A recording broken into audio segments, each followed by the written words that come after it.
All right. Abibifahoodie, Abibitumi, Hotep, Alafia, Shalom, Assalamu Alaikum, Race First, Kujitiwala, and all Black laws for all Black people. Good evening, brothers and sisters, and first-time listeners, as well as first-time viewers on YouTube. Welcome to another edition of the Sonic and Ngoma on Do the Knowledge Radio. We are happy and blessed to be with you once again. We are your hosts, Oláyínká, Khamuo, Heru, and Brother Farugh Maat. We are a unified body of concerned people, visual artists, musicians, business owners, researchers, truth seekers, teachers, and healers. Our goal is to create dialogue surrounding music, culture, politics as it relates to African people's sovereignty, autonomy, and economic empowerment. Here represented is the Urban Shamans Productions, the African Independence State Organizing Committee, and Be Maat Incorporated. Before we jump into tonight's topic with our guest, we want to let you know that part of the Sonic and Ngoma radio broadcast is brought to you by the Urban Shamans Productions, the African Independence State Organizing Committee, Be Maat Incorporated, Heru Custodial Maintenance and Home Renewal Services, the Temple of the Black Messiah, and of course, Do the Knowledge Radio. Good evening, good evening, good evening. Abibifahoodie, Abibitumi, Kujitiwala, Black Power. Welcome to another edition of the Sonic and Ngoma. I'm here tonight, Brother Oláyínká, as host. My brothers, Brother Farugh and Brother Khamuo, cannot be with us this evening. So I have the pleasure of having our guest, our long awaited and esteemed guest, who's not a stranger to many of us in the African community, which some people may call the conscious community. She's no stranger at all. She is responsible for the largest mass gathering of women to be at one event in one place and at one time in the city of Philadelphia, and back on the historic day of Saturday, October the 25th, 1997. We have the founder and the executive director of the Million Woman March, the one and only Dr. Phile Chionesu, who we affectionately call, of course, Empress Phile or Empress Chi. Welcome, welcome, welcome to the Sonic and Ngoma. Everyone. Maat Hotep. Abibifahoodie. Greetings to everyone. Thank you, Brother Oba and Brother Knowledge, for allowing me to be with you this evening, and certainly for that great opening. Hey, well, like I said, it's a long time coming. You know, we have much to talk about. You know, really the beginning of the process of us doing the work together. It really starts with us really dialoguing on what we have to do. And I know tonight you have a lot to share. You want to get into a lot of some of the things that we as African people in the African community need to concentrate on and focus on. As we were just talking backstage about the idea of us concentrating on what our enemy does, but we need to do a little bit more concentrate a little bit more, put a little bit more of our concentration and focus on our ourselves in our own backyard and the enemies that we have amongst us within our own backyard. So we need to, as Dad Prez says, know your enemy and know yourself. And we need to know what it is that we need to do to bring about the aspect of sovereignty and autonomy as far as African people are concerned. So like you said, we got to do a lot of house cleaning. So we can get started, because I know you and I had the opportunity on Sunday to, you know, talk about and dialogue on a number of different things. But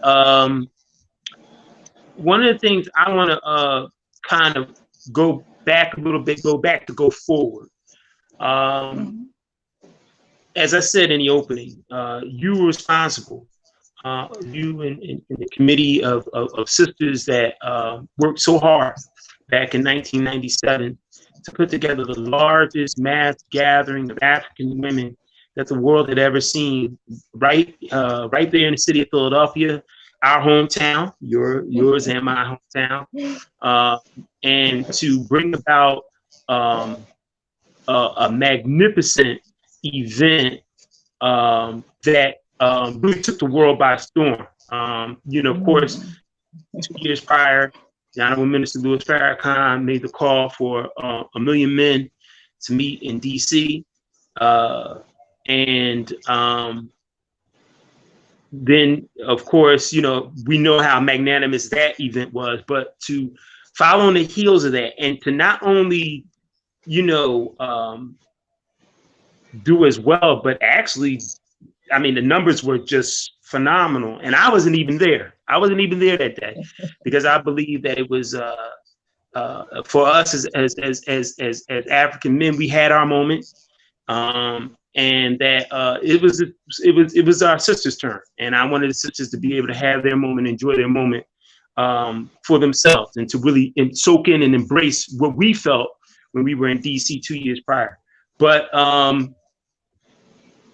take us back to that moment. Take us back to really what did the NWM spark, and that the fact that although it happened well over 20 years ago, but that the NWM is still alive, is still well, and is still strong, and is still moving towards African sovereignty and autonomy for African men, women, and children. Absolutely. Well, Brother Oba, and again, thank you so much for inviting me. And hopefully we'll be able to do part 2 because there's so much information that I wanted to convey to everyone because, as I say, years ago, they used to say, what time is it? And the answer was nation time. And so I tend to say it's Maat time, a time for those principles that we have embraced to now actually manifest in such a way that they can be applied. And so that's pretty much what these past 20 years have been for me and others. And that is to take some of the information and the tools that we've been given and put them into some form of capability of mobility and getting some things done.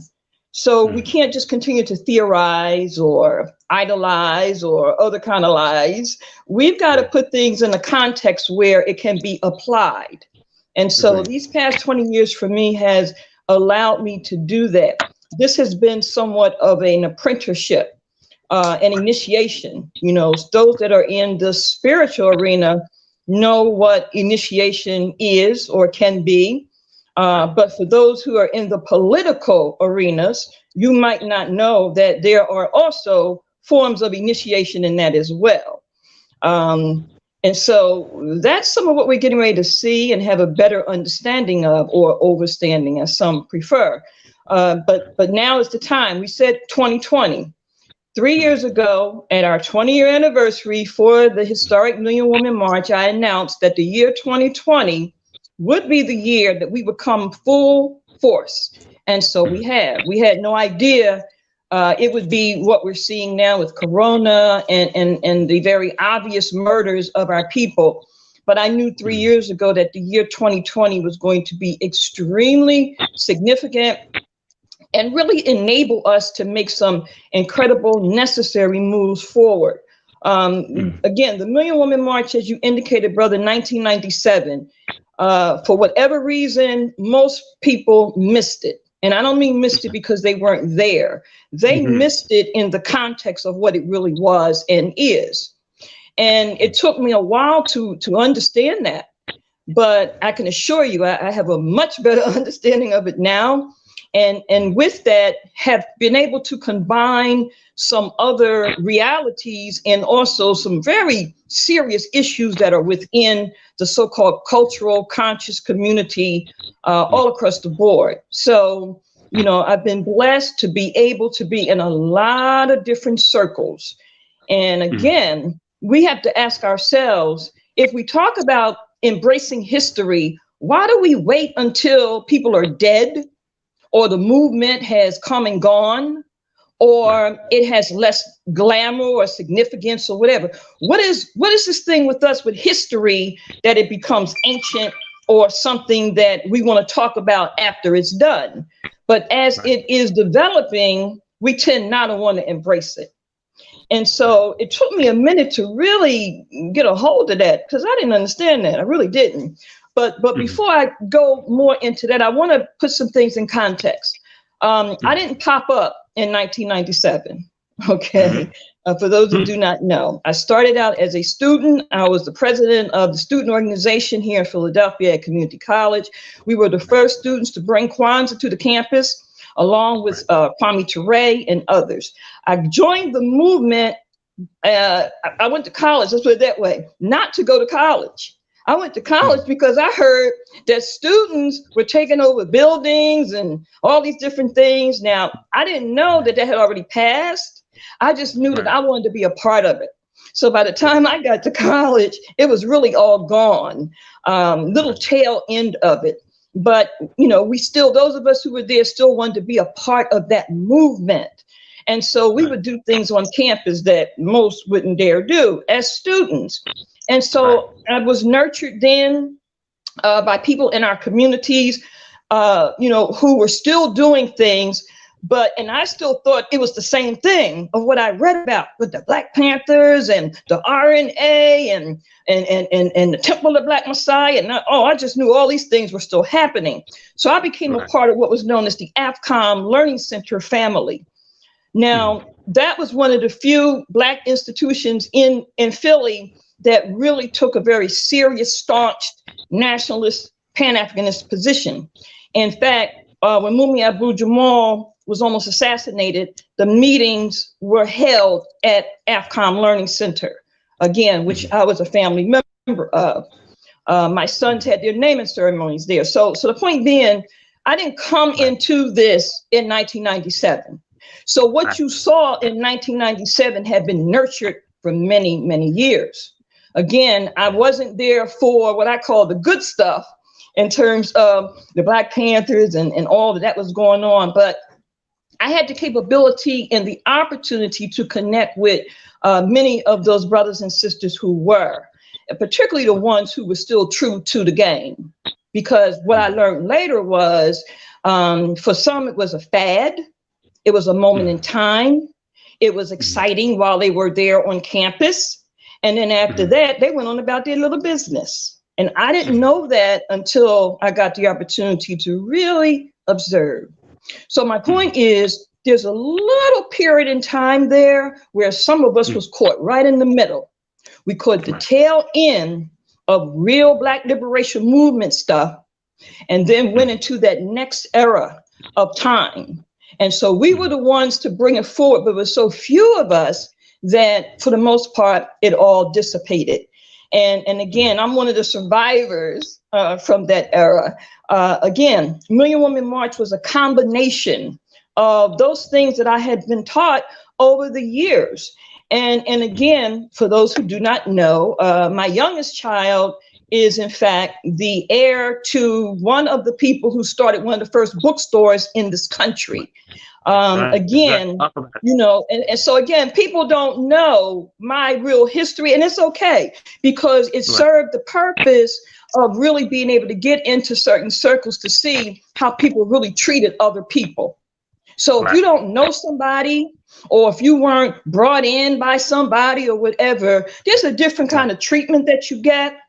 And I was able to really see that firsthand. So because I didn't get sanctioned by this group or that group or whatever, I was kind of, you know, treated like an outsider, which was real fun, you know, at some point, you know, because again, I was able to really see how stuff really operates. And it helped me to better understand why we had not advanced to the point that we really should have. I saw the cliquism. I saw the, for lack of a better terminology, tribalism. I saw the con games, okay? I saw the fake and phony stuff. I saw people running around with locks and dashikis and geles and could really care less about us being free. And was using what they had learned about Black folks, about culture, and sold it to the enemy. by way of their programs and other kinds of things. And so, again, I did not realize that until I, was able to just, take a deep breath and dive right in, because at some point you're going to be tested in terms of what do you really believe in? People talk about ancestors and creator and all of that, but how is that manifested? And so the Million Woman March was a manifestation of what I believed. I put what I was taught into a formula, and that formula did something that had never been done before. And yes, even though our brothers did an incredible thing in coming together, that feeling is what I felt when I first came into the movement that had dissipated, that had died. And so what happened was, and while people talk about, well, there was a committee that formed, people do not know that the Million Woman March was being organized for a whole year before it became public. That I was wearing white for several months, and people thought I was going through another form of initiation, and it wasn't that at all. And there was no group, no committee, no nothing involved in that at all, because there was a level of spirituality that came with the development of the Million Woman March, which most have no clue about. They don't know the science of it, because that was not something that was to be conveyed at that time. They do not know certain historical facts about it, which is now they're going to know.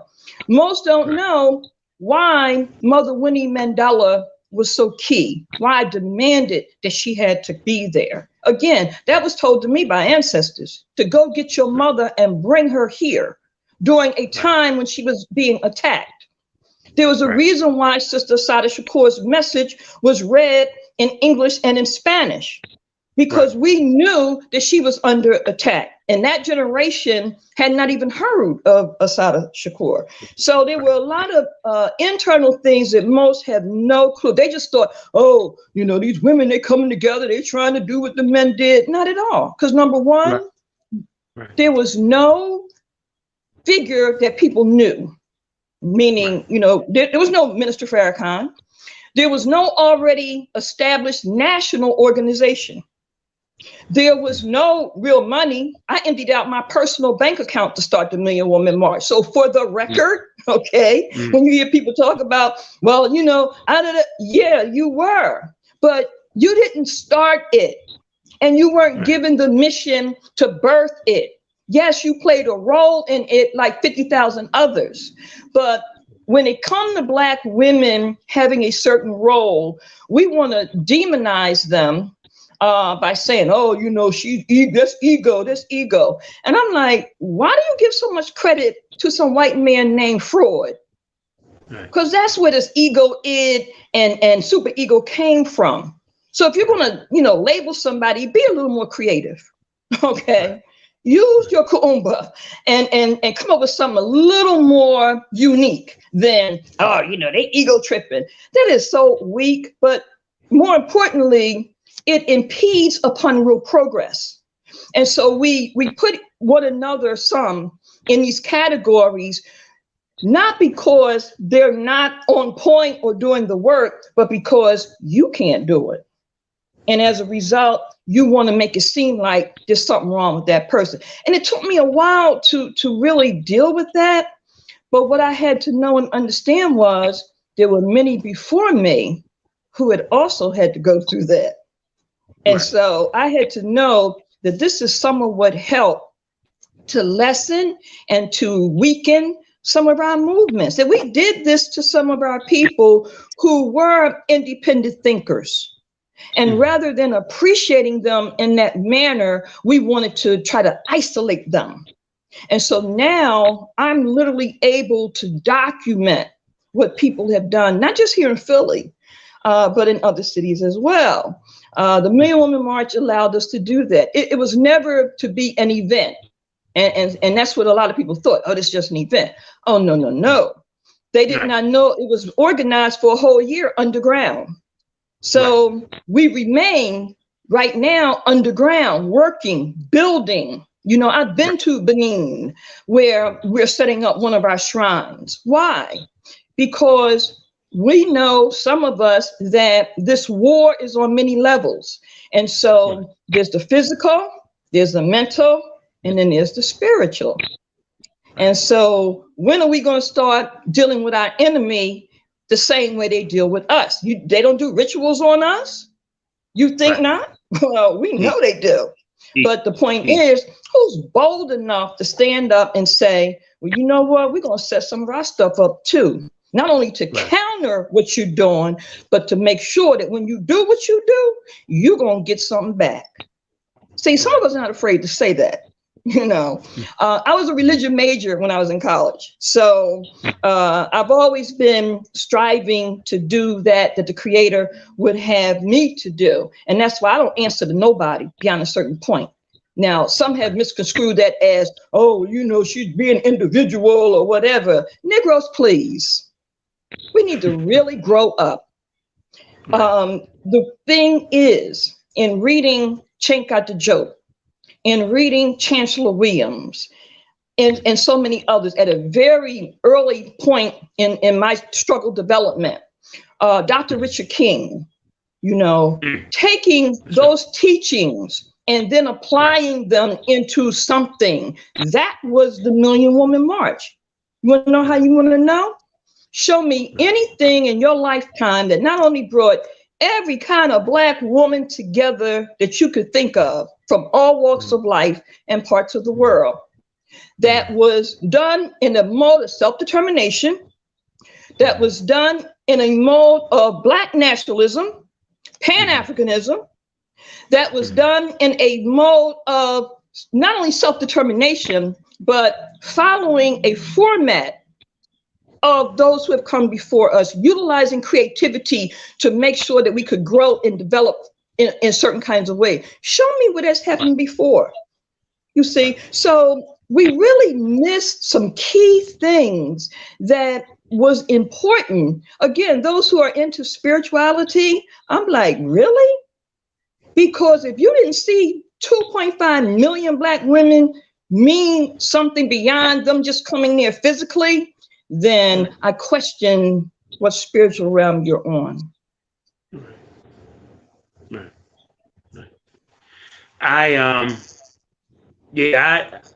You know, it's amazing because, like I said, for me, and in the personal relationship that I had with you, you know, there are a number of people that don't even know that, you know, you had one of the first African-centered, or should I say African institutions, as far as it being a cultural, a culture shop on South Street with Stillwalkers. And I was going to Stillwalkers when I was young. You know, and I remember my cousin Ray, my brother Sekou taking me down there and having, you know, to sit down and talk to you for hours and you know, so, you know, vital, and you were definitely vital in my growth and my development and into the man I've become today. And that's okay, brother. Let me just share with you something briefly. And again, sometimes you don't see the bigger picture until later. But my shop, Stillwalkers, mine and my brothers, we had, it was books, art, cult, you know, fabric, all of that, a cafe upstairs. Do you know we were 2 doors from where Octavius Cato lived? Do you know that we were right around the corner from where Cheney started? Do you know we were down the street from Mother Bethel AME, where of course Richard, so with the underground. And so I had no idea at the time how I was really being positioned. Down the street from me was the first Black firehouse in the city, right? So again, it wasn't until later that I began to realize, you know, that I was literally being brought into something that was designed in a certain way. And fortunately, I was capable or blessed to be able to see it at another point. Again, and my daughter's father, who was 20 years older than me, again, I missed that era of Malcolm X and others. But as it turned out, he was, in fact, the chairperson for the Organization of Afro-American Unity for Philadelphia. So again, I was able to connect to history and legacies. And as a result, and now responsible for bringing some of that forward. You and I talked this week about the election or selection that took place a week ago today. We talked about a number of things. We talked about the fact that we're still in the state, as far as African people are concerned, Black people are concerned in this country, of choosing to remain as slaves, choosing to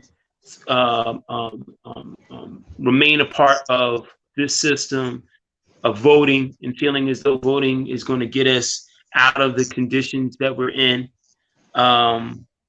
completely. And you said something very, very interesting to me, and I definitely want you to elaborate on it, because it got deep with our conversation on Sunday, and you were talking about it's coming down to a point where it's us and it's them, and I want you to discuss to talk about that, because it really is coming to that. It's coming down to that, whereas though it's almost like the thinning out of the herd. You know what I mean? And those individuals who are qualified to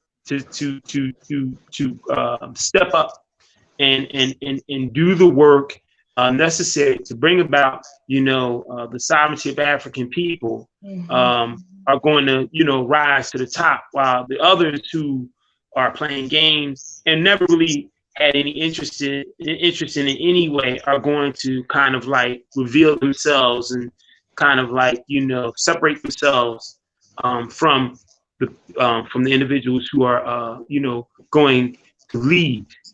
So I wanted you to talk about that, because we don't talk about that. And you were talking about the fact that we need to do a thorough house cleaning. We need to examine our own backyard and individuals who don't mean us any good, who talk one thing and do another. So, let's get into that. And specifically, like you said, starting from where we're at in Philadelphia.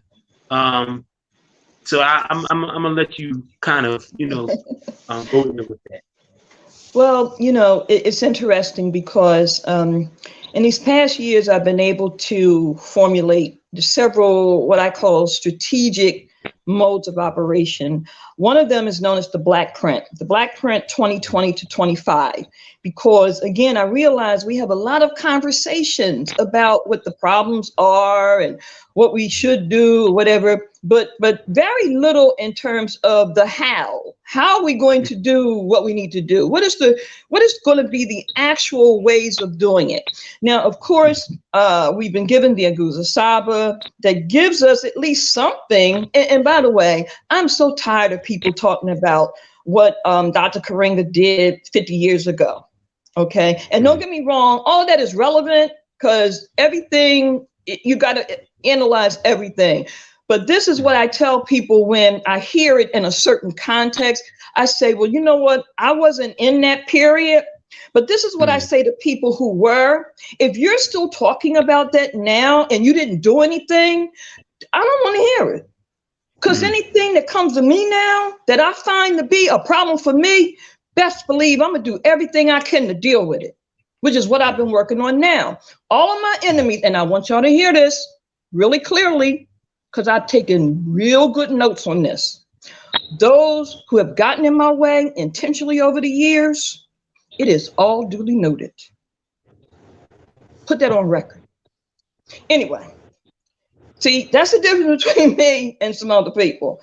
I carry that bloodline of Harry Tubman, of Yata Santawa, of Nzinga, Makeda, Hasheput. You understand? So when I say certain things, it's coming from a certain spirit as well as integrity. That's why I've never had a grant. I've never had corporate sponsoring. Right. And it has been extremely difficult to bring this movement forward. But And this is why we haven't been able to do as much as I wanted to do over the years. But we've never sold out.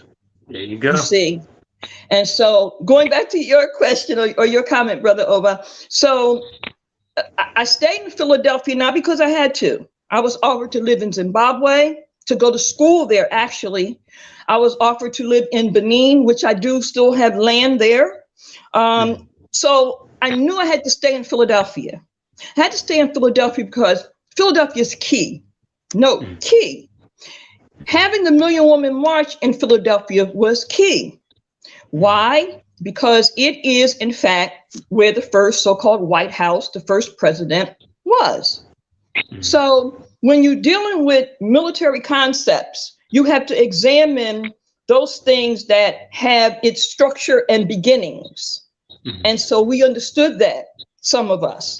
So again, to bring 2 million Black women to Philadelphia, have them assemble in a location that not only looks very much like an ankh when you look at it from an aerial position, but to assemble in a place where a Black man was very much responsible in designing. You see, so there were some very key things. What is Philadelphia known as? The cradle of liberty. The cradle. What does cradle remind you of? Is that like mother? You know, so it was a way to begin to take and establish a certain energy and a certain position. It was never designed for a one-day activity. So again, that's information I could not really convey to many at the time. The fact that the Million Woman March happened 9 days from the Million Man March in terms of numerology. Million Man March was October 16, Million Woman March was October 25. October 25, in terms of 2-5, was what? A 7. October 16 was what? 1-6, a 7. You understand? See, people have no idea what was really going on, and they weren't supposed to know, because we were to be one of the best kept secrets and one of the best kept weapons for African liberation. So to fast forward to going back to what you were saying, the election selection is what it is. We said 3 years ago, the lines are being drawn in the sand. You're either on this side or you're on that side. And that's what time it is now. Now, Brother Malcolm taught us in his teachings in terms of Black nationalism. We have to bring that forward to Black internationalism.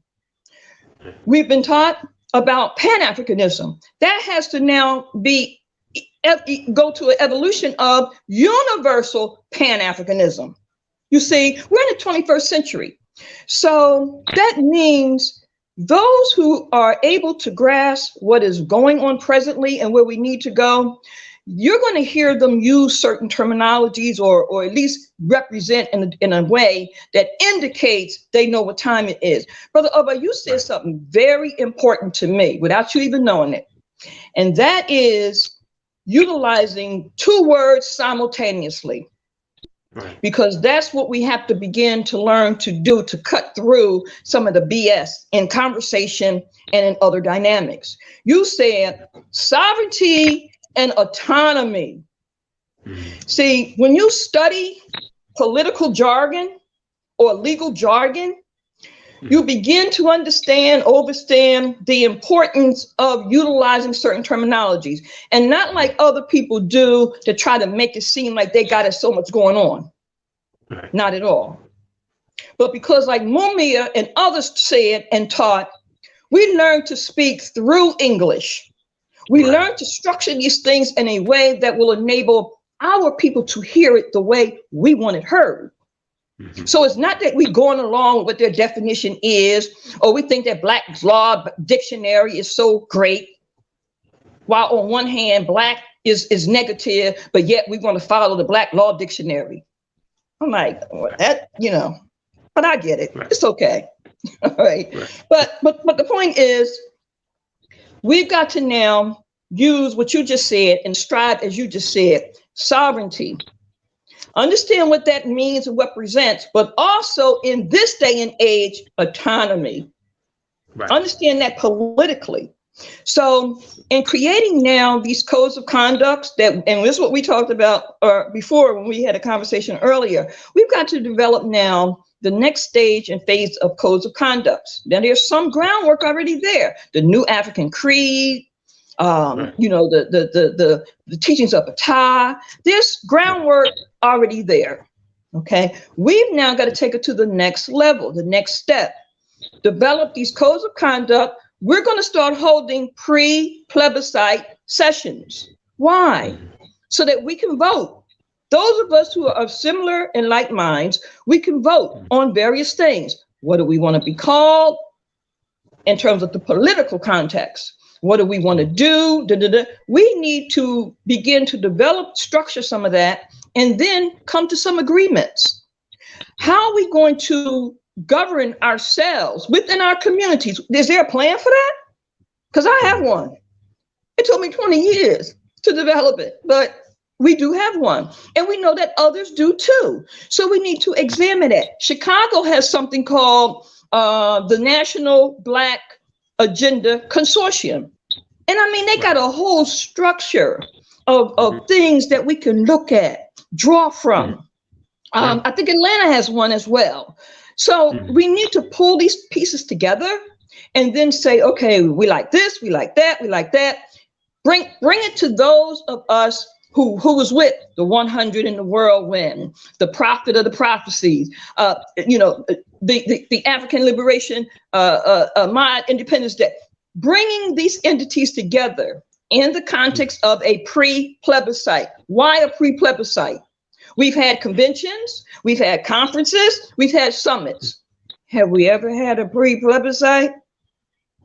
You see, we got to do things that was taught to us. Baba Herman Ferguson, Baba Reedman Battles, others taught us what to do. We now have the responsibility to do that.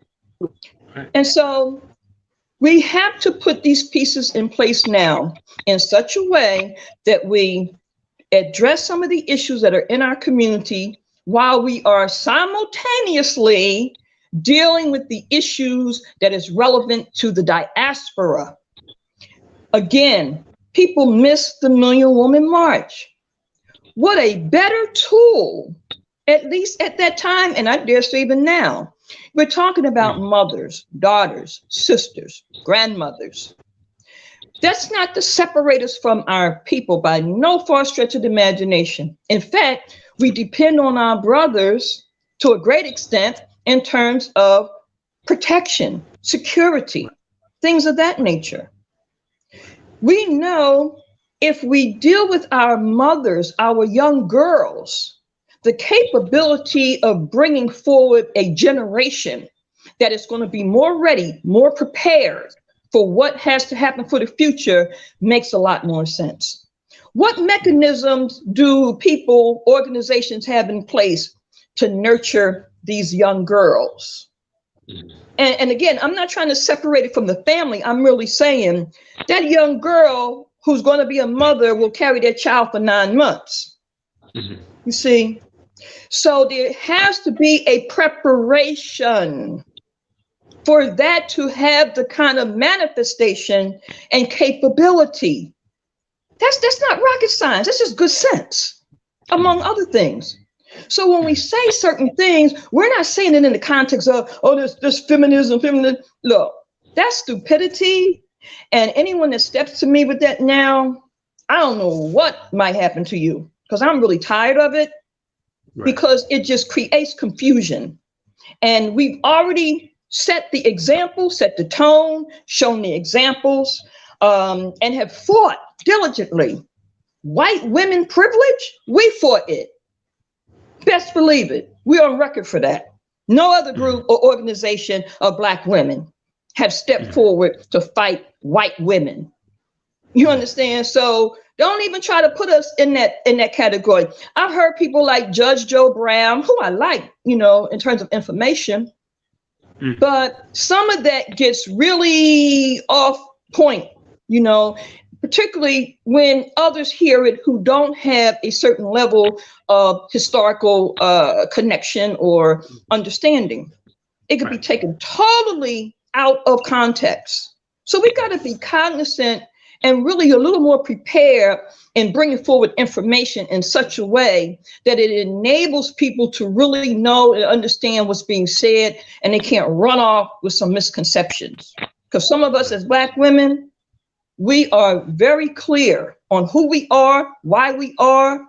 We love our brothers. In fact, we made a pledge last year, Million Woman March made a pledge last year to any Black man that is standing up, representing, fighting for our people in the way that is supposed to be.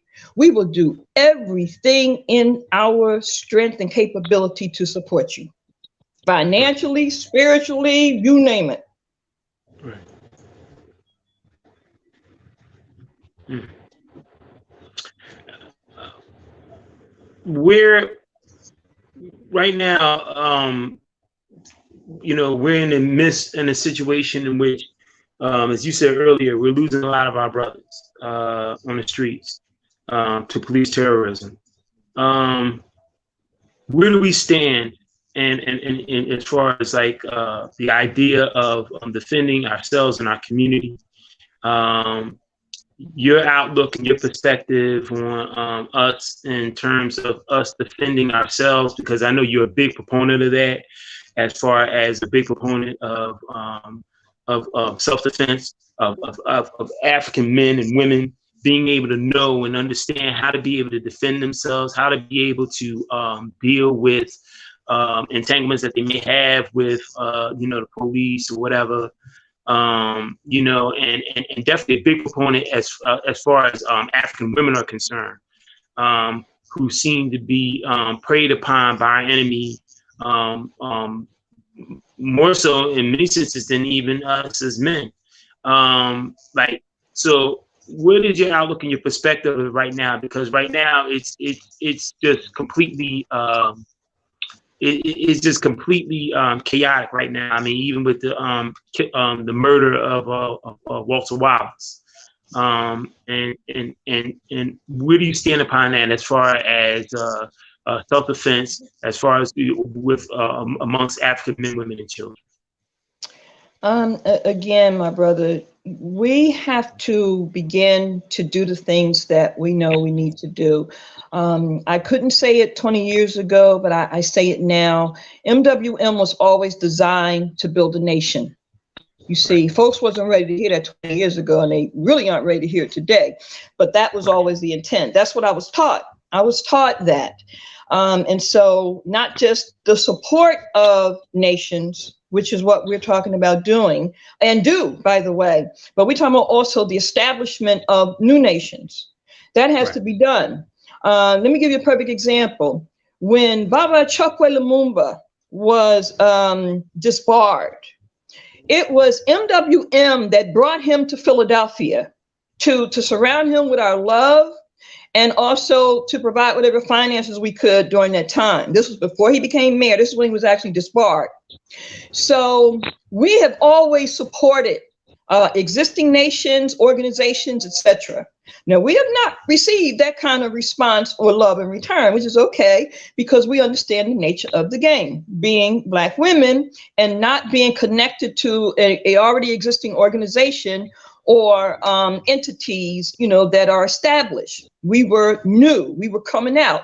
And so what that meant in real time was that a lot of times people are not ready for change. We know that, we see it right now.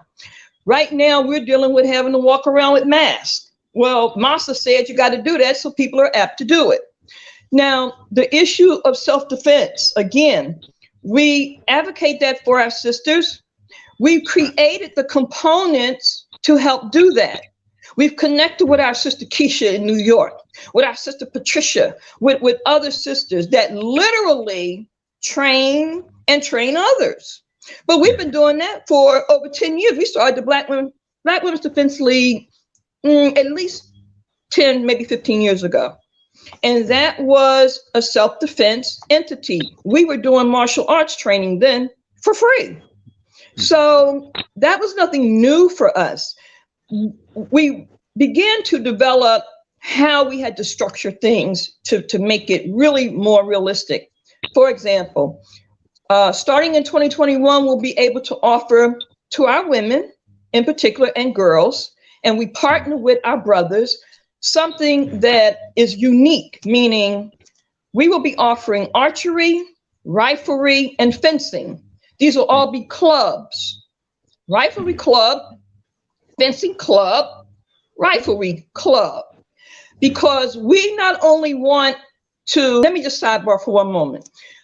I like to deal with a form of strategy where I don't need to huff and puff in your face. I don't need to, that's not me. I'm very delicate. I'm very diplomatic. And I like being feminine. I really do. Okay. And if you understand that, it could play a very important role. So I don't train our sisters to act like men or to be like men in their posturing or in their presentation. I want them to be very calm, very, nonchalant, all of that. Okay. So the way I design certain things is not so much in your face unless I need to be. So other than that, you're going to have clubs. The clubs are, again, riflery, archery, fencing. We want them to not only know self-defense, but we want them to know the art of certain things. Also to have the capability to compete locally, nationally, internationally. How many Black women are in the field of archery or fencing? Even though recently we've had an Olympic champion in fencing. That's a Black woman. But my focus is to go into things a little differently, to be just as effective, you know what I'm saying, but not necessarily so obvious. And I'm not saying that's not a good thing. I'm saying it's just not what I want to do in the way that I want to do it. So again, we've looked at how can we develop these components. We've already began putting in place a couple of institutions, a couple of programs. One is even in tribute to Dr. Khalid Muhammad, to Dr. Khalid Muhammad School for Martial Arts and Strategies. You see, so that brothers and sisters can come together in a certain mindset to do think tanking or strategic sessions or whatever. Because remember, it was here in Philadelphia that held the inquest into his death that produced the document that became public. That happened here in Philly. And most of the Negroes here in Philly wouldn't even come. You see, so again, we know who is really real about certain things when it comes to certain dynamics.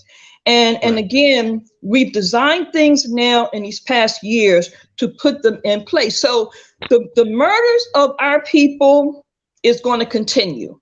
Yes, it is. I've learned, and I'm sure most of you have, there's two things in reality.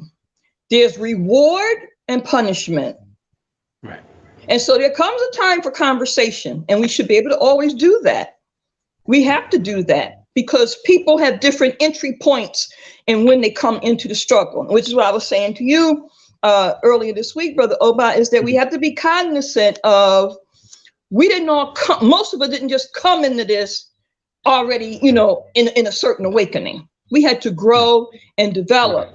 And a lot of times we forget and we think that others need to be doing A, B, and or C, and they're not ready for that, or that may not even be their role or mission. So we've got to figure out, ask ourselves, what's your role? What's your mission? Why are you here? What are you supposed to be doing in terms of liberation? You see, and once again, know thyself. You see, so there's different moving pieces to this. In fact, I'm writing like 5 books right now, and one of them is called The Art of Struggle. And the reason is because when I came into struggle, there's no guidelines. There's not only, and it's not to say that there has to be, but I'm saying there should be some fundamentals with some of this. And there was with Black Panther Party or RNA. But again, that most of that is not, real accessible or real viable. There's guidelines with the nation and so forth and so on. But when you start talking about Black nationalism or Pan-Africanism, it gets a little murky.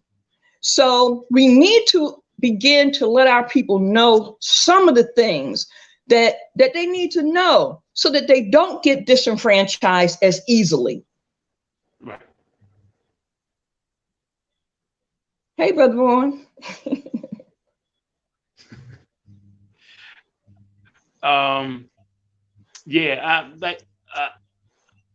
It's interesting because, like I said, this is an interesting segue to what it is that we were talking about. I've always believed, and I still believe in the idea of having a system of vetting people to come into the movement, to come into this work that we do. And like you said, at one time that system did exist, but somehow, some way, anybody can kind of find themselves, into what it is that we're doing, into this community, into what it is that we're striving to establish for African people without being vetted, without people saying, hey, I can kind of vouch for that brother, I can vouch for that sister, this brother, work with such and such and such and such. He's been around, he's experienced, his brother's seasoned, or this sister's been around, she's seasoned, she's been involved in, this organization, that organization, or she started her own organization, in terms of, the empowering and the advancement of African people. And in your estimation, why is it that at one time the system of vetting did exist amongst organizations such as the Panthers, RNA,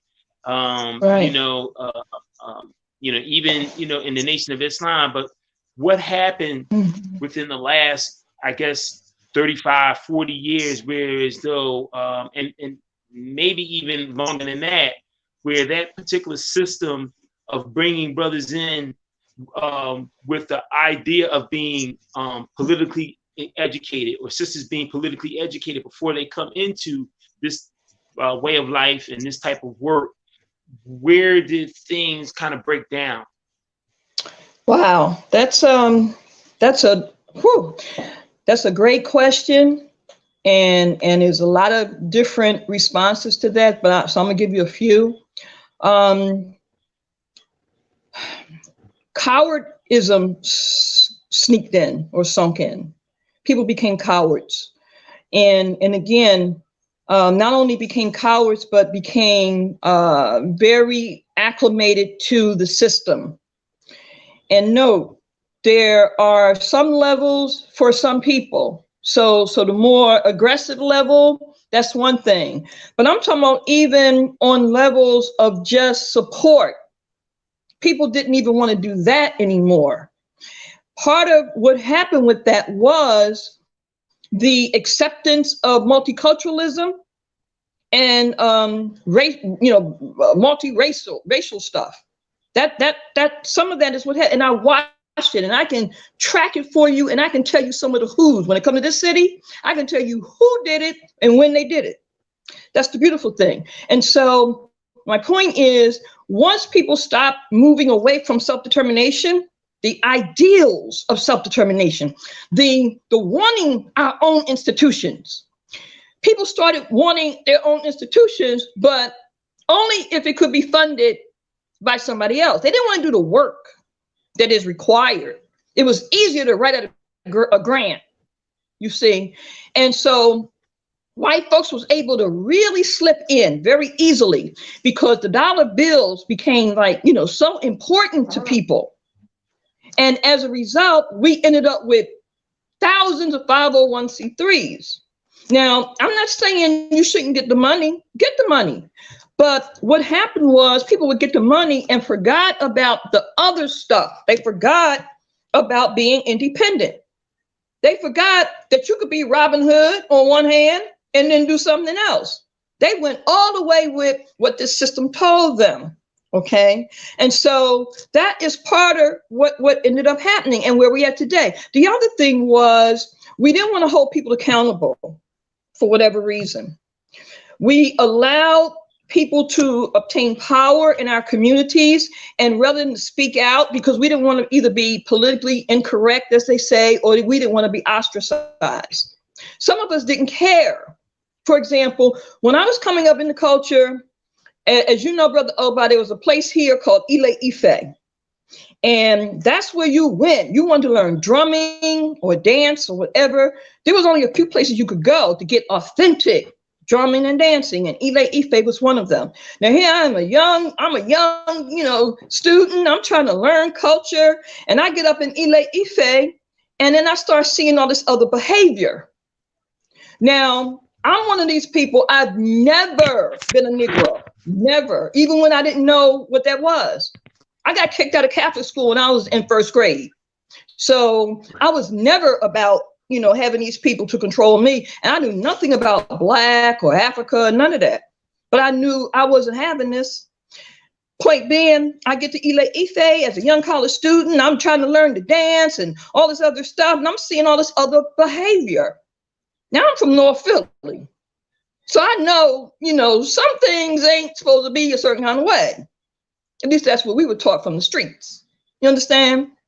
So when I get into a place that I think I'm growing to learn about Africa and my culture, and then I see some other stuff, I started asking questions. Now note, I'm a young college student. I'm trying to learn. Oh, about you remember Nana Township Young Punk? I'm sure. Yeah. Yeah. Well, I went to one of the elders and I said, Nana, I'm confused. And she said, oh, daughter, it's okay. And she ran this whole story down. She ran this whole story down to me to explain to me why what I was seeing was okay. And in my heart and my spirit, I knew it wasn't.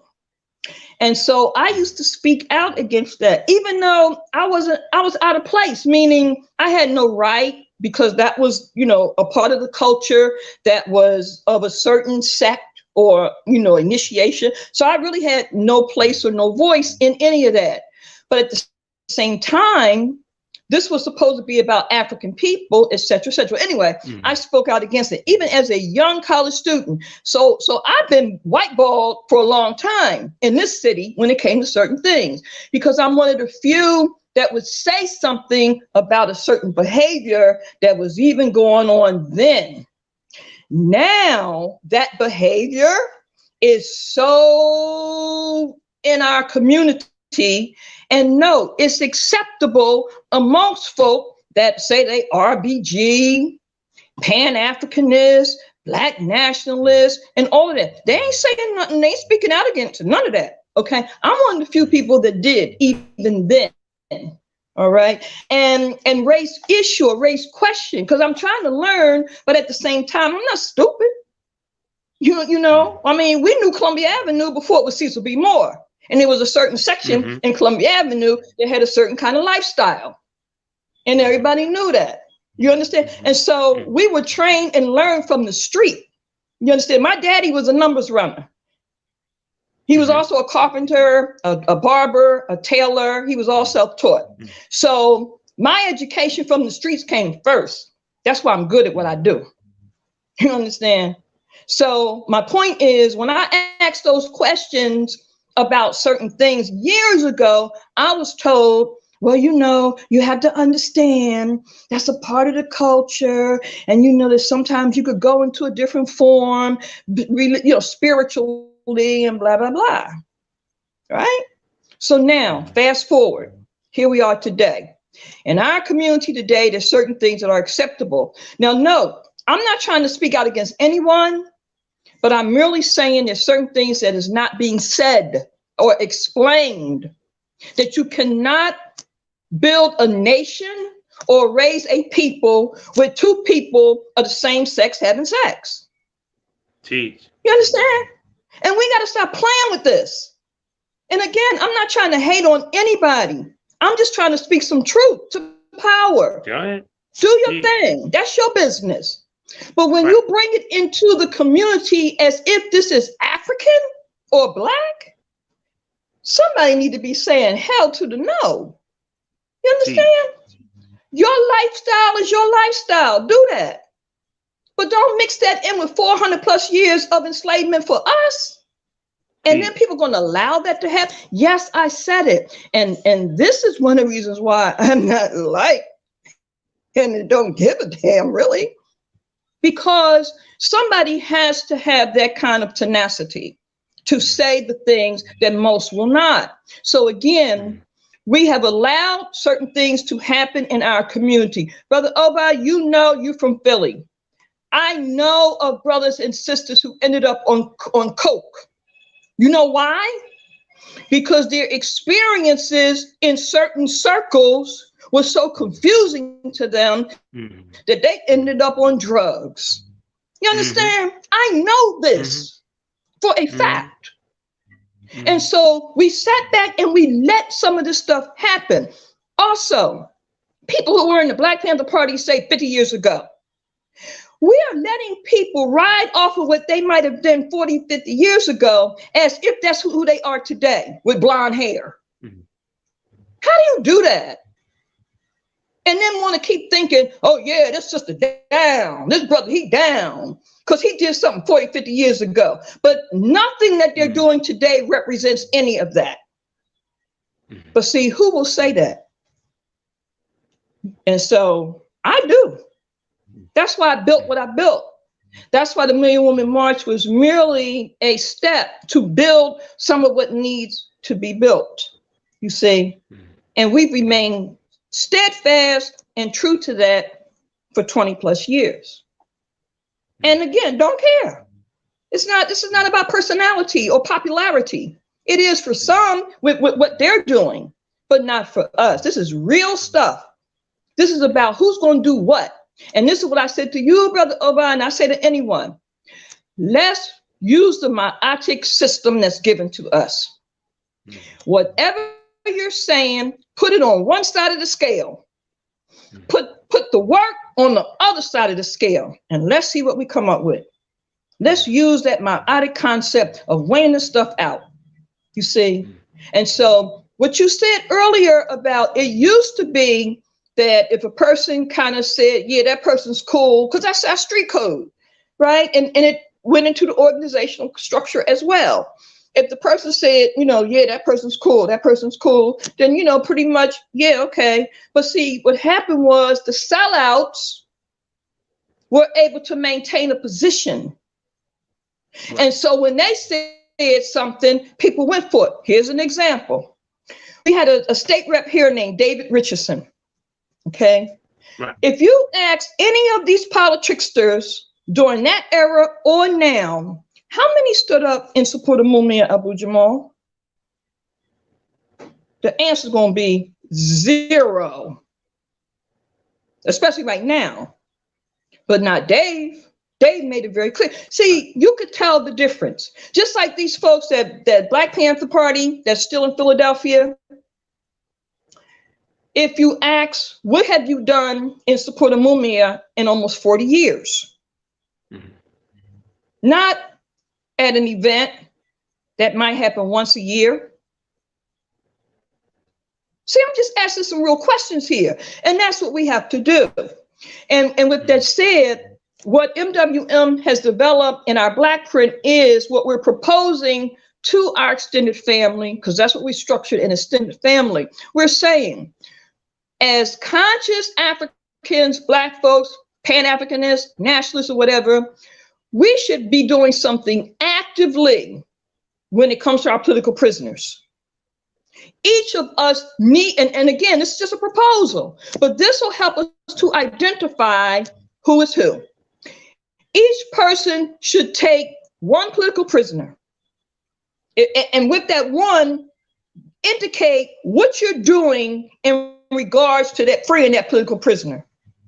And not just at the time of their Earth Day or their trial day or whatever. See, these are gaugers. These are scales that you can start weighing things on. Same thing with our elders and our freedom fighters.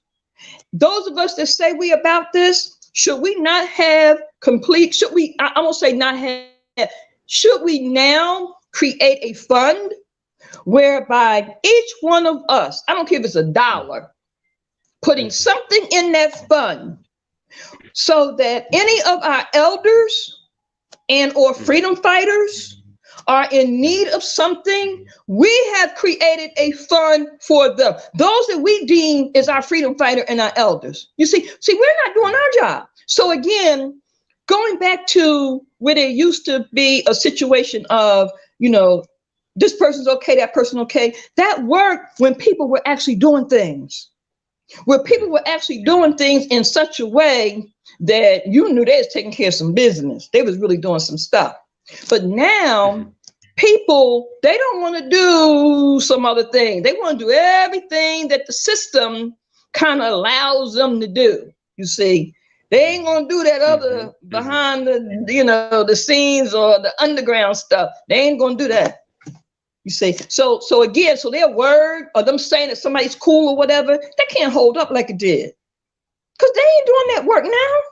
They might have done it at some point, and we keep giving them credit for that. And that's cool, that's fine. But we got to keep things in perspective and say, what are you doing now? For example, Baba Bilal, Sunni Ali, man, my love for my elder. You know why? Because I get something from him when he's in the States every other day, or, see, that's what I'm talking about. People who constantly, consistently, regardless of whatever, they're going to do certain things regardless.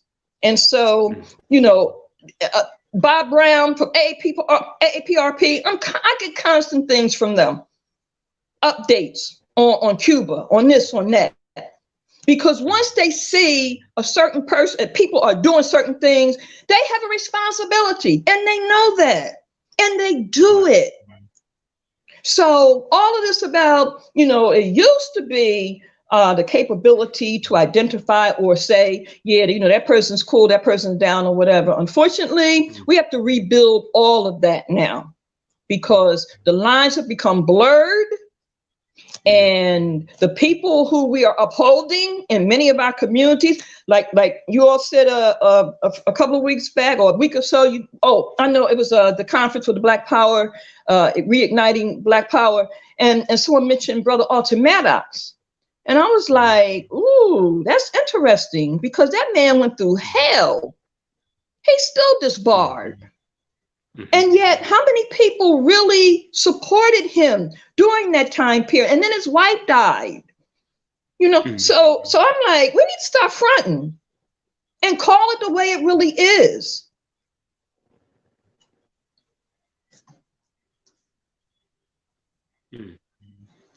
I think that, well, actually, now you got a question for Empress Chi?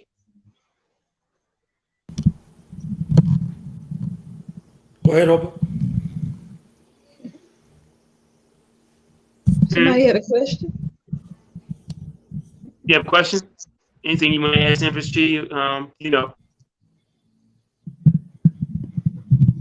I'm good. I'm good. Can you hear me? Yeah, we hear you. Okay, cool. Yeah. Y'all know my answers to some of the questions. No, I mean, look, brother. We definitely are very glad and happy to have her. So we got an opportunity to ask her some questions and some things that on our mind, and you being the CEO and founder of this station here of DKT Radio. I just thought maybe sitting in the night you want to ask the Empress what it is. I just wanted to add an organizational note. I don't know if y'all discussed it already. What kind of organization did it take and does it take to keep a sustainable type of force like you created with those sisters ongoing to last over a period of time almost approaching 3 decades? What kind of organizational, what kind of communication, what kind of sense of accountability? Well, The first thing, Brother Vaughn, that I had to understand and understand is that I look very closely, of course, at the Honorable Marcus Garvey, the Honorable Elijah Muhammad, and others in terms of organizational structure. And the reason why is because they did something. I mean, they did something that others did not do in that kind of way to that degree. So I had to look at their work. What I realized was in looking at Black Panther Party, RNA, and others. And by the way, I also went to visit with Prince Asiel from the Hebrew Israelite group. And of course, the Ben Amin, not these people that be on the street now, but from back in the day, because at some point they too were very, very instrumental in some things. So I tried to meet with brothers and sisters who really not only represented these various institutions, but who lived through it, and sat with them. I sat with Baba Kwame Ture. And again, I deal with tradition in a different way from what most people do, but it works for me. And I can only, in some cases, do those kinds of things. And so in talking with Baba Kwame and asking permission, you see, to continue a certain type of work, which he granted and said, I not only like what you do, I like how you do it. And so, again, I always stayed away from the camera because that's what I was taught. I was taught, don't be trying to get all up in no cameras a lot because, that's not, the thing to do. And particularly if you're not ready to make certain moves. And so that's why, again, people didn't know who I was. And that was intentional. I only started coming to the service because people were putting out too many lies and misinformation. And so I had to put a face to the Million Woman March because the faces that you were seeing, that wasn't, they might have been involved for a month or whatever, but that was it. They didn't have a clue about what was really going on. So I had to make sure that changed, and I did. But again, the longevity that we have to look at is studying those who have come before us, looking at their past, looking at the present, and then combining it to where we need to go. Now that takes skill. You see, that takes a certain level of commitment. And again, what I've learned over these few years is that a lot of our people don't want to be dealing with discipline. We do not want to deal with what it really takes to do certain things, okay? And so again, to deal with the reality of a group or organization or movement will have a certain lifespan. It'll have energy, it'll have all that for a period of time, and then it'll dissipate, it'll die. So I looked at that and I saw, how did that happen? Why did that happen? So in bringing MWM forward, I had to make certain that I understood some of those dynamics, meaning I knew it was going to be a process. When you know that something is going to take time, you then have to prepare yourself accordingly. That means you have to go through whatever the trials and tribulations are. You have to try to prepare for them as best as you can. But perhaps more importantly, this is where your faith and other things come into play. This is when it's going to really be seen if you really believe what you're talking about or what have you, because it's going to try you now. Right. And this is what I realized had happened with some others. It got to the point where they had to change certain things, either about themselves or about the organization. And a lot of times we don't want to change ourselves. You see, I don't drink. I don't smoke. I don't eat meat. Again, these are the things that help me to get balanced or to help get focused or whatever. And as you grow and develop, there's other things that come up that says, okay, maybe you should consider not doing that or doing this. So my point is, we don't want to deal with self-criticism as well as self-discipline. You see, how many hours of study will it require for you to really get a clear, insight into what you need to do? For some, that there might be 20 hours of study on that. You see, and so again, it'll vary. But my point is, if there's going to be longevity, you're going to have to pay some dues. And if you're in tune to your creator, your ancestors, you'll get some indication of what that is. And then there's the fundamentals of struggle in general. That gives you some guidelines too. So the point is this: we have to take the past, the present, and the future and put it all together in a way where if you're looking at developing an organ, I call it an organ as opposed to an organization, because I look at the body. See, and that's the way I function with what I do. That's why now I do things simultaneously, because I have two hands and I have to use both of those hands at the same time. So I tell people I'm ambidextrous. Right. Same thing with my brain. I've got to make certain that I understand I have two eyes. They have different functions. One of them might be 20/20. One of them might be 20 something else. The point is, we can't do any one kind of thing anymore if you're operating holistically. So in moving forward in terms of the development of an organ or a nation, and note, when you understand the definition of nation, it is not just in the context of what we're told. That's why I like when Oba said autonomy and sovereignty.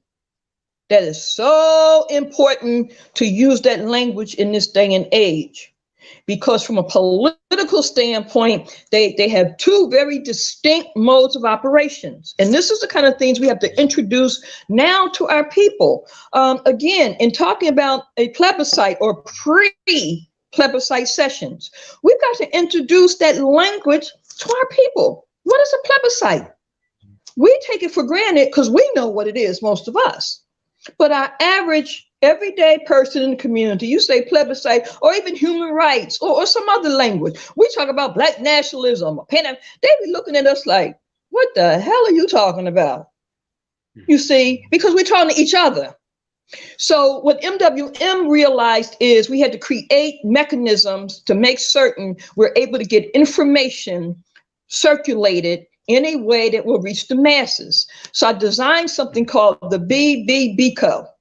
What's the BBBCO? It is one of our national units of MWM. It is the BBBCO, which is a tribute to Madam C.J. Walker and Stephen Biko. And again, when I talk about Black consciousness, so that it's not confused with a bunch of other stuff, I give people a reference point. What is my reference point? Stephen Biko. Why Stephen Biko?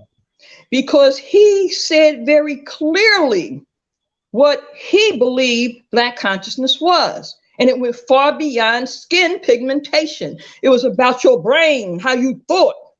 And he was very capable in making that point because he was born in Azania. So he didn't have to talk about Black consciousness. He could have talked about Black Azanianness or something. No, he made it clear Black consciousness. That was very key. You see, and to give your life for something of that nature means you need to be paying closer attention. So when I talk about Black consciousness, I do so in that context and remembering Stephen Biko. And in doing so, then taking it and putting it into a formula. The formula is called the BBBCO. It is a national unit under the MWM umbrella that consists of beauticians, braiders, barbers, and cosmetologists, the BBBCO. These are independent businesses. This is one of the oldest businesses in our communities all over the country. So what does that mean? With a membership such as that, these are Black independent businesses in every Black community. That means by having that as a part of my membership, any information that I want circulated, all I have to do is get it to my membership all over the country because they have their own shops. That means, according to my research, usually every household in every community that's Black is going to one of those people at least twice a month. That means I don't need the internet. I don't need the telephone. I don't need nothing. All I got to do is put my information and my flyers and my brochures into my members' shops. And then guess what? I have communicated with the masses of the people. And that's how we get ready to do the We Charge Genocide campaign to educate our people about human rights. You see, you have to think very clearly about how to get this stuff done. That's how the Million Woman March was done, by the way. People still don't know. I didn't utilize mass media. How do you get 2 million people to come and you don't have a major figurehead? You don't have any political connections. You don't have no major money chests. How do you get 2 million women to come from all over the country and parts of the world? They still don't know. And by the way, all of these Black colleges and the departments, the African studies departments and Black studies departments, why is it they never either mention Million Woman March, but certainly they do Women's History Month, they do Black History Month. How is it that we are never invited? Although I was invited by MIT. I did speak at MIT, by the way. I did speak at Harvard's sister college, Wellesley or whatever it's called, and received an award from the Wharton School of Business. So why is it that these white institutions, even though it was Black folks that did orchestrate the award from the Wharton School, it was the Black MBAs. So again, right. Why is it that white people can see the not only the power, but the potential capability of something of that nature? And our own Black folks that are heads of Black studies departments and African studies departments, they saw no need whatsoever to extend any kind of invitation in 20 years. It's amazing. But it speaks volumes. And you think white people don't know that we don't even embrace the accomplishments and the work of our own? We rather say, oh, she's late, or she said this. They'd rather do that than look at, damn, that right there, that is out of the pocket. That is out of the box, It's unbelievable. But now I say it's time for the Ma'atic epoch, a period in time of Ma'at.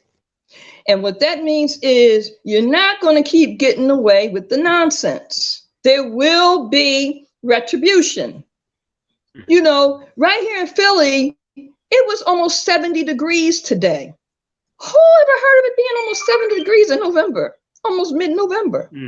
It tells you something is happening. Things are changing. And it's going to be stuff that we are not going to be able to control at all. However, we can be in alignment with some things, and we better be.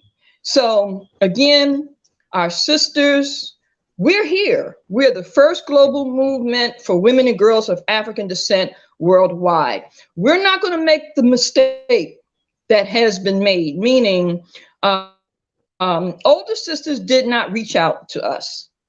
Yes, I said it because it needs to be said, because it's wrong. It should not have happened that way. But again, envy and jealousy is real. And rather than to at least embrace it from a historical perspective, again, we're not going to make that mistake.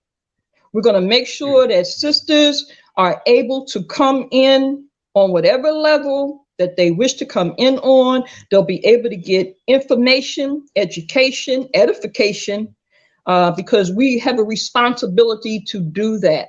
We have a rites of passage now for young girls, and a lot of other, programs we've connected to our brothers. And big ups to my son, Hotep. His Earth Day is tomorrow.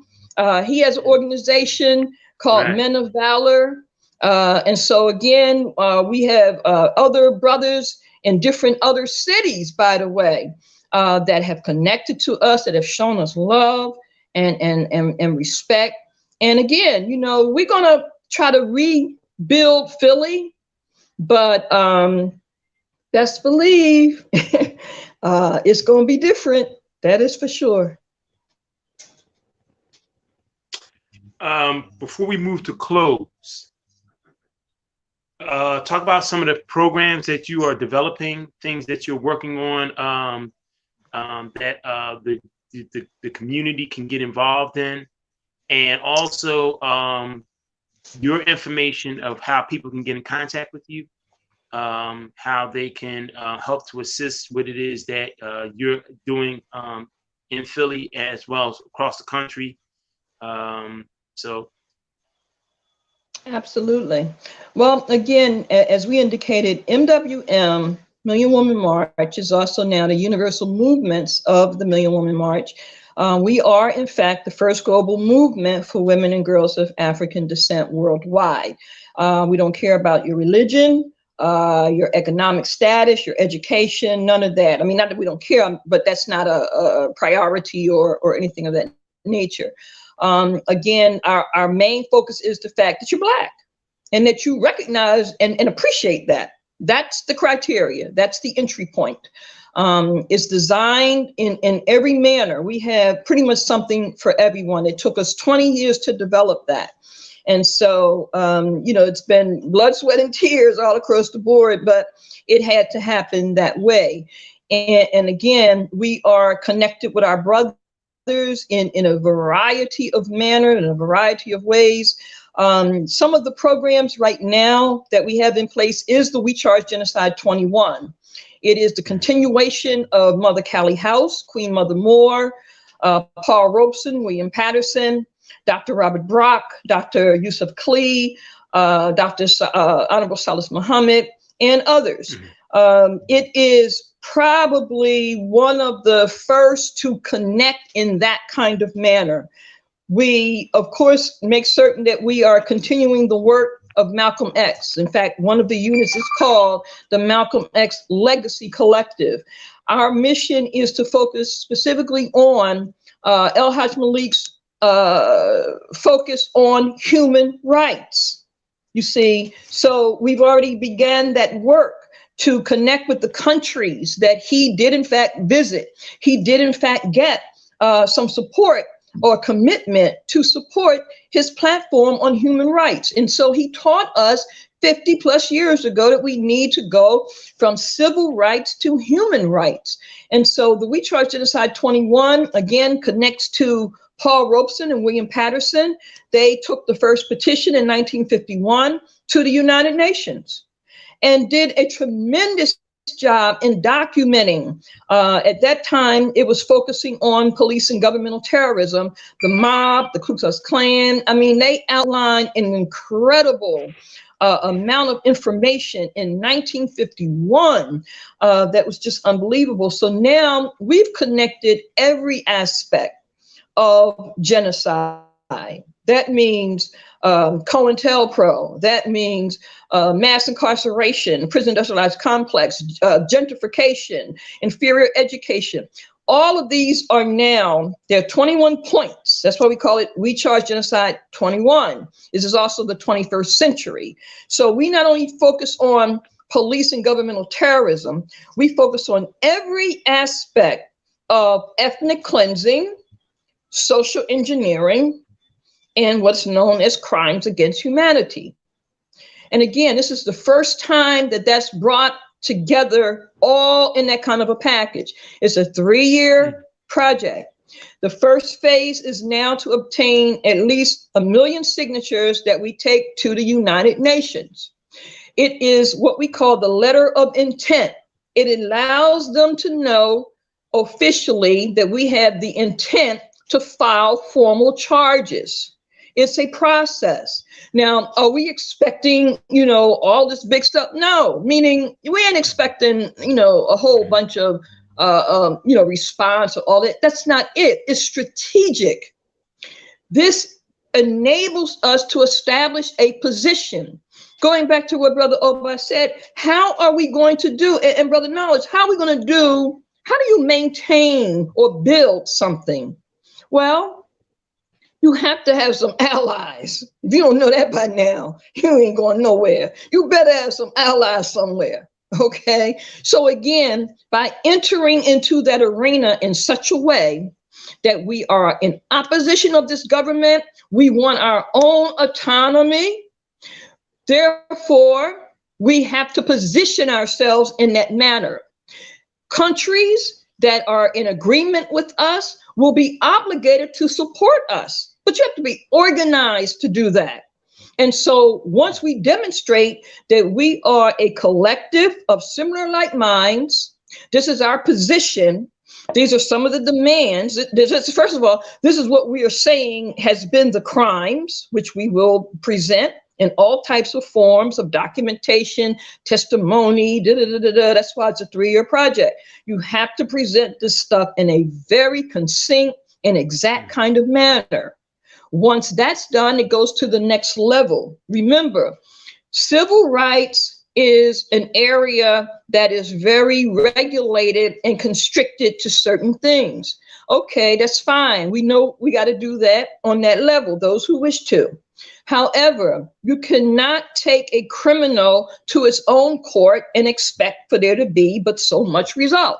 That's just not going to happen. So we've learned from those who have come before us that we've got to go to other levels. So again, the We Charge Genocide campaign now, you can go to the Collective Black People's Movement website. The dear brother there has structured something there for us. We're trying not to take it beyond a certain realm, meaning we're hoping that our people will support the signing on to the letter of intent within our own ranks, within our own communications, meaning I've avoided color of change and the color of, all these different places where you can go put your petition. We know we can do that, and we're hoping we won't have to. We're hoping we can get our 1 million signatures through our own regulated, controlled entities. The Collective Black People's Movement is one of those. So if you go to cbpm.org/WeChargeGenocide21, a page has been created there for us by our brother Ross Marvin. We are the only ones that get that information.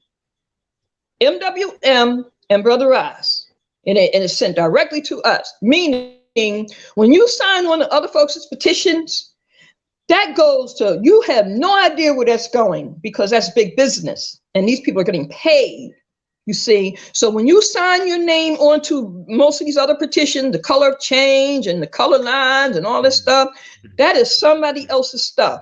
Ours is not. And again, we're hoping we don't have to go those routes. That's the mainstream kind of stuff. So again, if you go to Collective Black People's Movement, that's cbpm.org/WeChargeGenocide. Yeah, there you go. That's us.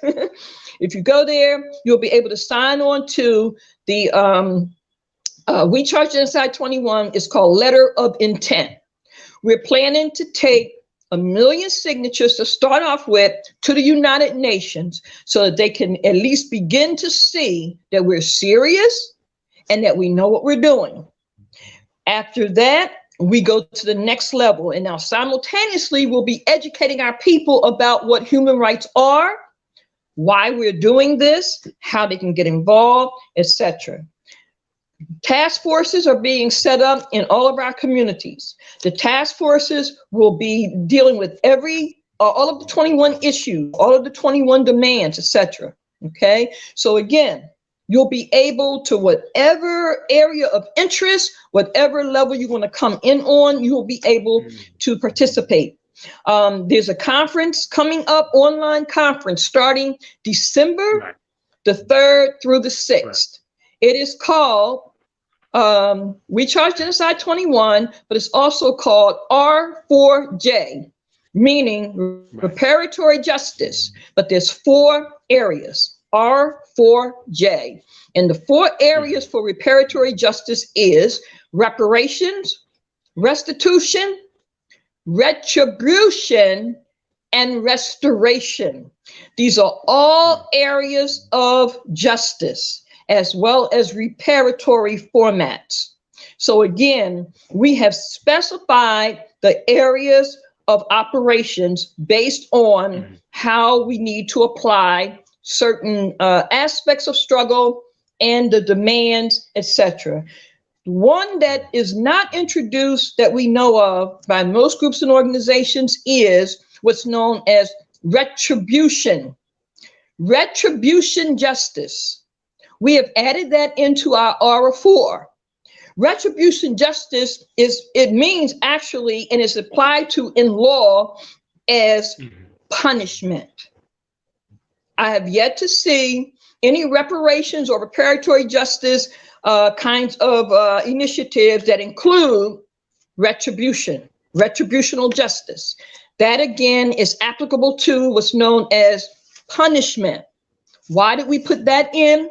Going back to what Brother Oba mentioned earlier about police murdering our people, within reparatory justice, that has to now be made clear that these cops that are killing our people or government operations that's killing our people, there has to be punishment, not just compensation or whatever. It has to be literally punishment applied. So we included that in our agenda, in our mission, and in our platform. So again, you can go to cbpm.org/WeChargeGenocide21. You'll be able to get information there, and you can sign on to the letter of intent. You can also make a donation there, because again, we never get grants. We never wanted them. Certainly could have gotten them, been offered it. You can go to there to make your donation, or you can just use your Cash App. And with that, it is $HOT1111. Again, $HOT1111. Another initiative that we invite all of you to be a part of is we've created an exchange system. And again, this is in our Black print. The exchange system not only includes bartering, but it includes the capability for us to trade and exchange with one another.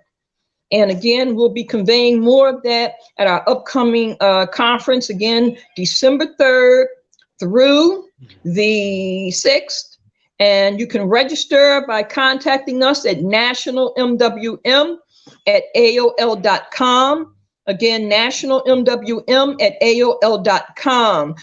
Invited panelists at this point includes Dr. Julius Garvey, of course, Brother Cam Howard from Incobra. And again, we're asking them to bring their reports. Okay, we want anyone that's been dealing with reparations or reparatory justice, we want them to bring you their reports. Okay, and so we're going to do the history of Queen Mother Moore, of Callie House, of Paul Robeson, of William Patterson, as it pertains to reparatory justice, human rights. Okay, and so again, you can register by going to nationalmwm@aol.com. Again, nationalmwm@aol.com. If you want to use PayPal to make the donation or to register, you can do that by going to our National Black Human Rights email address, and that's mbhrproject@gmail.com. Okay, and I'll repeat that for you. mbhrproject@gmail.com. Okay. For information, other information, you can call us also at area code 267-636-3802. Again, 267-636-3802. And of course, our radio program every Saturday night. We are now moving into our 13th year. Come next year, it'll be 13 straight years. We at www.blogtalkradio.com/Empress Chi. Again, www.blogtalkradio.com/Empress Chi. We come on every Saturday night at 10:30 p.m. We also do special editions, like tomorrow night. We'll be doing a special edition to our Black veterans. We will give history about how the system have treated our Black people, our veterans, so-called veterans, we will show that, it is such a, not only facade, but it is just such a horrendous kind of situation to have our people fight and defend this country, but yet at the same time to be denied everything, and why our people should not encourage our young folks, our youth, to join the armed forces, and why we should be forming our own armed forces.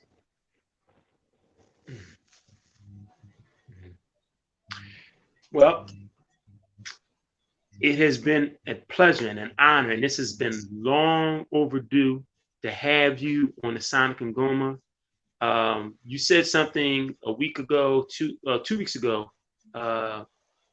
We did a panel discussion together. You were one of the panelists as well as I, and you said that this is the time that we must pool our resources and work together. We can give lip service and talk about the fact, oh yeah, let's work together. We can have these panel discussions, come up and theorize on all kinds of ideas and ways in which we improve our conditions as a people. But if you ain't, if you're not coming there to work together with one another for a common cause, a common goal against a common enemy, then what's it all for? And it's something that we really must do a better job in doing. We having these conferences and summits, something's got to come out of it. We got to begin to work together, pull our resources, because like you and I say, we all we got, we all we need. And right. You always have a platform here on the Sonic and Ngoma. We definitely want you to come back, do a part 2, and update us on everything that is happening and going on with MWM, as well as other things that you're doing in the community in the name of liberation of African people. Oh, well, my brother, I thank you, and definitely thank Brother Knowledge as well, and Ngoma family. I want to say that it's so important for a lot of reasons that we do what you just mentioned, and just, be real about it. Again, we don't have to, like each other like that, but what we do have to do is be responsible and do the right thing. And this has been a major concern for me. Again, I'm writing, one of the books I'm writing is called The New Philadelphia Negro. And I've been able to do so, again, by observing very, very carefully what we're dealing with. Who's representing, and again, even ask yourself on this point, who is representing Black folks on a national level? I mean, really, we know of people amongst us, right? But in terms of if someone has to get out here to kind of speak on our behalf, who would that be? Both a sister and brothers. From a national standpoint, you see, you got the charlatans, you got the rainbow stuff and all of that. But we cannot identify amongst ourselves so that the masses could see who are we talking about. I mean, again, on a smaller scale, we could name some names, okay? And we always, and we do, because we're all connected. But when it comes to the masses of our people, they don't know none of them names. See, there's something, we got to look at this very carefully, because, we're talking to each other, and that's good. But what mechanisms are we really creating to make certain that it's a boots on the ground kind of thing, to the degree where we know that our people are getting not only certain types of information, but direct access, you see? And so that's something, again, that we've got to work on. These are some of the things as we proceed with the conferences that we've been having. In fact, what I like to do is invite all that participated in the past 3 conferences that I've been involved in, 100 Years in the Whirlwind, the Prophet of the Prophecies, and the Black Power. I would like for folks to come join me this Saturday on New Day Resurrection, because we want to now focus on what are we going to do? You know, I'm talking about the fundamental stuff, not the necessarily in-depth stuff, you know, that we're going to talk about at another time. But fundamentally, what are we going to do? Coming from those 3 conferences, what are we now proposing? What are we now suggesting? I'd like to take that time to do that on Saturday for our program at 10:30 to kind of recap what we talked about, but now where are we going? Because the last one that we talked about, Brother Oba and others, you know, about Black Power, it's almost like what's happening with RBG. It's becoming a cliche. It's not representing anything of any real reality. It used to be, it meant something. And when people were saying it, they was feeling it. And not only was they feeling it, you knew that there was some stuff that could go along with that. That's not happening today. So we've got to make certain that, you know, that begins to come into fruition again. When I talk to people, I now focus on ultra Black power. Take it to that next level.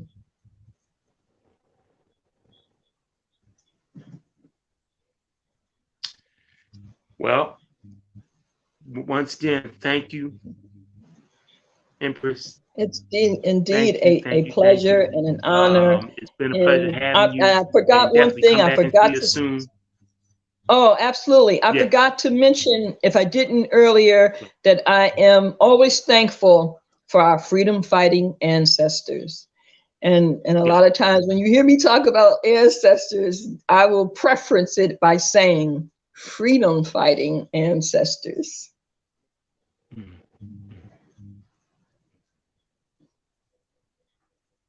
Well, with that, thank you.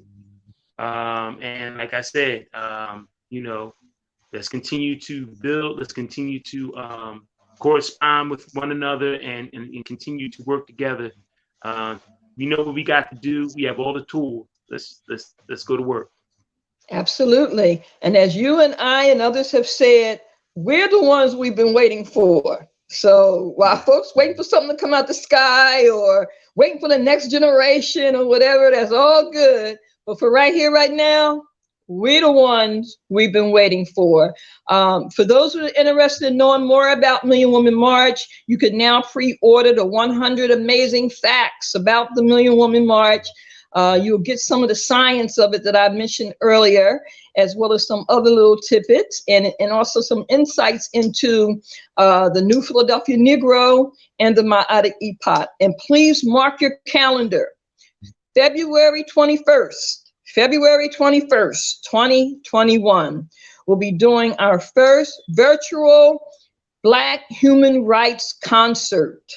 And already we have the last poets, at least Baba Abiodun, Baba Bilal Sunni Ali, of course, and we're planning to act some others that are a little, you know, more mainstream, Kamar Kendrick and others, to join us for our first Black human rights concert. But we want any of our artists that are interested to join us, because that'll be the kickoff.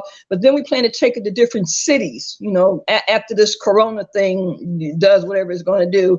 We plan to bring it literally to other cities, but we want to feature all of the positive artists that got something to say. We're going to feature them, their CDs, their work, etc. But the first one is February 21st. It's a tribute to Malcolm X. Of course, it is the day that he became an ancestor, February 21st. And we also pay tribute to Nina Simone. It is her Earth Day, February 21st. And for those that do not know, when I took the name Empress, it is because of her. I got a chance to meet her when I was in college. I interviewed her, and what she gave me that day, I made a promise that I would honor her.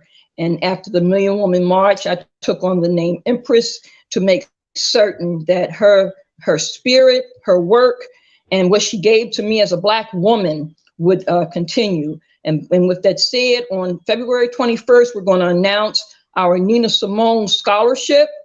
We're going to demand that Philadelphia definitely does something about that, because for those that do not know, she wanted to be a concert pianist. And at a very early age, she was a child prodigy. At 5 years old, she was playing the piano, almost like a master. But anyway, she came to Philadelphia to be a student at the Curtis School of Music here in Philadelphia, highly known and accredited musical institution. Unfortunately, she was Black, as you all know, and they told her she was not, good enough skill-wise to attend the college. And the institution, and we know that she was not allowed to attend because she was Black. And so we are preparing a statement to the Curtis School of Music to let them know that we know, and they need to do something about that.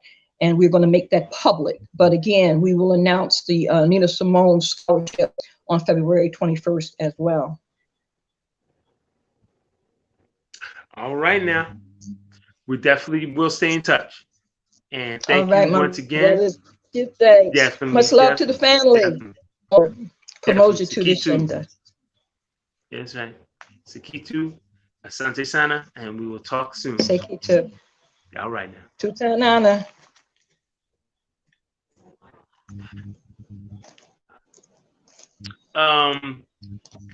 Well, this brings this edition to a close. As well as you know that on the bottom of the ticker, you can get any information. You can get in contact with the African Independence Day Organizing Committee.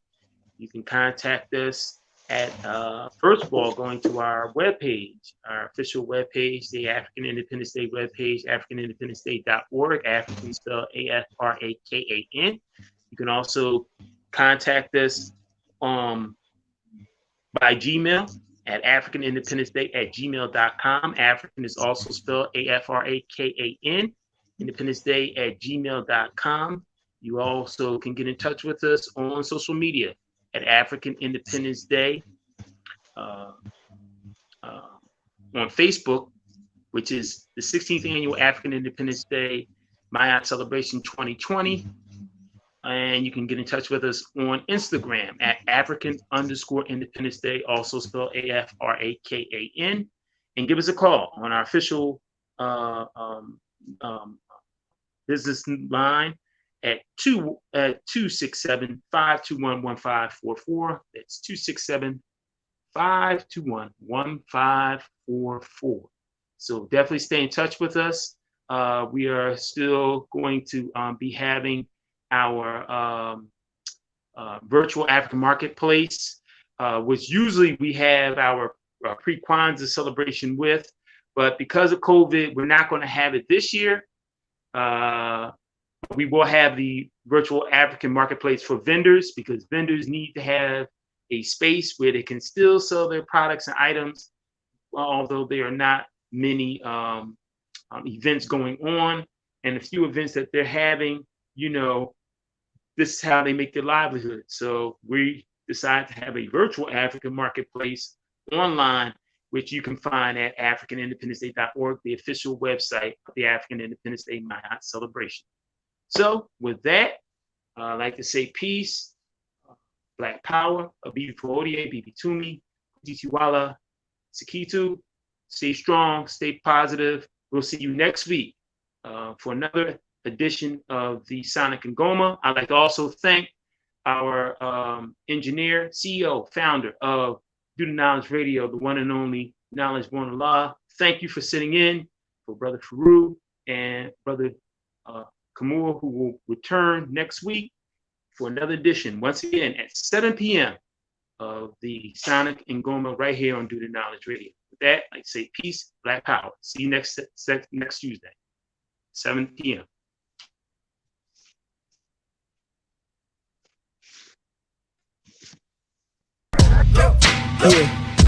Yeah. Now we gonna tell them that in front. We tell them like this, yo. I'm an African. I'm a African. I'm a African. Yeah, y'all like that? No more. This man's mind is open. I'm an African. I'm a African. I'm an African. I'm a. Let's get back to the motive is best developed by recognizing the common enemy.